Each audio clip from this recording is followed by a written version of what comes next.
নাসার বিজ্ঞানীরা কিন্তু সূর্য জয় করছে, সূর্য জয় করছে, কিন্তু সেটা বলতে পারে নাই। ওরা সূর্যে গেছিল, নাসার মধ্যে হই হুল্লোড় পড়ে গেছে যে আমরা সূর্যে চলে গেছি। যে বিজ্ঞানী আছে, হেড বিজ্ঞানী, কিছুক্ষণ পরে সে প্রেস রিলিজে যাবে, দুনিয়ার সামনে বলবে আমরা সূর্য জয় করছি। কিছুক্ষণ পরে হেড যে বিজ্ঞানী, তার কাছে একটা ফোন আসছে, তারপর তার মনটা খারাপ হয়ে গেছে। যারা চেলাপেলা আছে আইসা বলে স্যার চলেন, এত বড় কাজ করছি আমরা, প্রেস রিলিজে যাই। বলছে গভর্নমেন্ট একটা শর্ত জুড়ে দিয়েছে।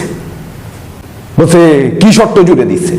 বলছে তারা বলছে তোমরা তো সূর্যে বুদ্ধিমান প্রাণীর সন্ধান পাইছো, সূর্য জয়ও করছো, বুদ্ধিমান প্রাণীর সন্ধানও পাইছো, এই তথ্য তোমরা দিতে পারবা না আমাদের কাছ থেকে একটা অ্যাসাইনমেন্ট যদি তোমরা ফুলফিল না করো। বলে অ্যাসাইনমেন্ট কি? বলছে অ্যাসাইনমেন্টটা আমরা কমপ্লিট করতে পারবো না, এই জন্য আমি ওইটা প্রকাশ করতে পারবো না। বলছে অ্যাসাইনমেন্টটা কি? বলছে সূর্য বুদ্ধিমান প্রাণী খুঁজে পাইছো, এবার পলিটিশিয়ানদের মধ্যে বুদ্ধিমান প্রাণী খুঁজে বাইর করো। এটাকে এক কথায় কি বলবেন? Political science.